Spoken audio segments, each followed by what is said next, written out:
নমস্কার বন্ধুরা, লতা কিচেনে তোমাদের স্বাগত। আজকে আমি মুগ ডাল রান্না করব মাছের মাথা দিয়ে। তো এভাবে ডাল রান্না করলে খেতে কিন্তু একদম অনুষ্ঠান বাড়ির মতন হয়। তোমরা ভিডিওটা প্রথম থেকে শেষ পর্যন্ত দেখতে থাকো, তাহলে অবশ্যই বুঝতে পারবে কিভাবে রান্না করতে হয়। আর একবার এভাবে রান্না করে খেয়ে দেখবে। আমি ডালটা একটু নেড়েচেড়ে ভেজে নিয়েছি, কিছু সময় ধরে একটু লাল লাল হয়েছে, কালারটা একটু চেঞ্জ হলেই ডালটাকে নামিয়ে দিতে হবে। বেশি ভাজার দরকার নেই, উনুনের আঁচটা একটু কম রাখতে হবে। আর এদিকে মাছে আমি লবণ হলুদ মাখিয়ে নেব। মাছটা আমি একটা মাথা দুফালি করে রেখেছি, লবণ আর হলুদ দিয়ে ভালো করে মিশিয়ে নেব। উনুনটাও ধরে দিয়েছি, কড়াইটা গরম হয়েছে, এবার তেল দিয়ে দিচ্ছি উপর থেকে। মাছের মাথাটা ভাজবো, তো বেশ খানিকটা তেল দিয়েছি। এবার লবণ হলুদটা ভালো করে মাখিয়ে নিচ্ছি মাছের মাথায়। মাছের মাথাটা একটু ভেজে নেব, পরে আমি তুলে রাখবো। তো দুপাশেই আমি ভালো করে ভেজে নেব। প্রথমে আমি মাছের মাথাটা দিয়েছি, এবার উল্টে পাল্টে করে দুপাশেই ভালো করে ভেজে নেব। কিছু সময় ধরে আমি নিচের পাশটা ভেজেছি, এবার আমি মাছটা উল্টে দেব। উপরের পাশটা আবার নিচের দিকে দিয়ে দিয়েছি, এবার ভালো করে ভাজা হয়েছে। আর এদিকে আমি ডালটা একটু ধুয়ে নিচ্ছি।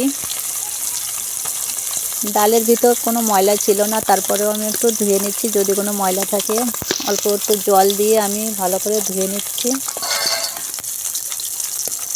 তারপর জলে কিছুই ময়লা নেই, শুধুই একটু ঘোলা জল বেরোচ্ছে। তো ডালটা আমি ধুয়ে নিয়েছি। আর এদিকে মাছের মাথাটাও ভাজা হয়ে গেছে, এবার আমি মাথাটাকে নামিয়ে নেব। মাথাটা ভেঙে গেছে, কোনো ব্যাপার না, মাথাটা আমার ভেঙে গুঁড়ো করেই দিতে হবে। তো মাছের মাথাটা আমি নামিয়ে নেব। এবার আমি যে ডালটা ভেজে রেখেছিলাম সেই ডালটাকে আমি সিদ্ধ করে নেব। তার জন্য ডালটা আমি দিয়ে দিয়েছি, আর পরিমাণ মতন জল দিতে হবে। ডাল বুঝে জলটা দিতে হবে, একটু বেশি রাখতে হবে জল, কেননা ডালটা ফুটলে ঘন হয়ে যাবে। তো ডালটা দেখো আমি কিছু সময় ধরে ফুটিয়ে নিয়েছি, সুন্দর নরম হয়েছে। এবার আমি নামিয়ে নেব। আমি কিছুটা তেল দিয়ে দিচ্ছি, আর এর ভেতরে আমি কিছুটা ফোড়ন দিয়ে দেব। 1 চামচ মতন জিরে দিয়ে দিয়েছি, আর 2টো তেজপাতা দিয়ে দিচ্ছি। আর এর ভেতর দেব 2-3টে শুকনো লঙ্কা আমি ছিঁড়ে দিয়েছি। আর একটু আদা কিন্তু অবশ্যই দিতে হবে, নাহলে কিন্তু ভালো লাগবে না।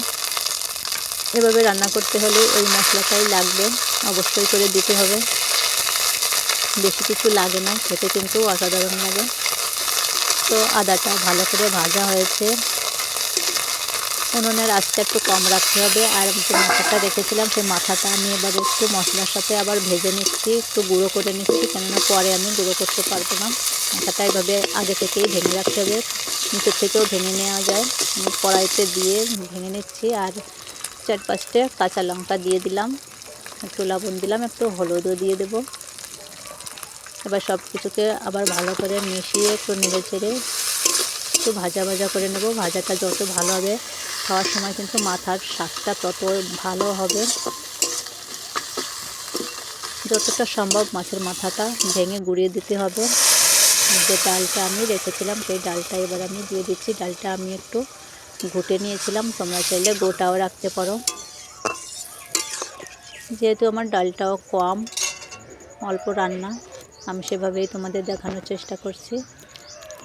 তো কিছু সময় ধরে জাল দিচ্ছি। আমার লবণ হলুদটা আমি একটু চেখে নিয়েছি, খুব ভালো হয়েছে।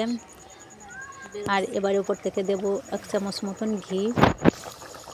আমি একটু ঘি দিয়ে দিচ্ছি, ঘিটাও অবশ্যই দেবে। আর পারলে একটু সামান্য চিনি দিয়ে দেবে, খেতে কিন্তু একদম অনুষ্ঠান বাড়ির মতনই হবে। এভাবে একবার বাড়িতে কিন্তু অবশ্যই রান্না করে খেয়ে দেখবে। আমার ডালটা খুব সুন্দর হয়েছে, কালারটাও দেখো কত সুন্দর হয়েছে। এবার কিন্তু আমার ডালটা একদম রেডি।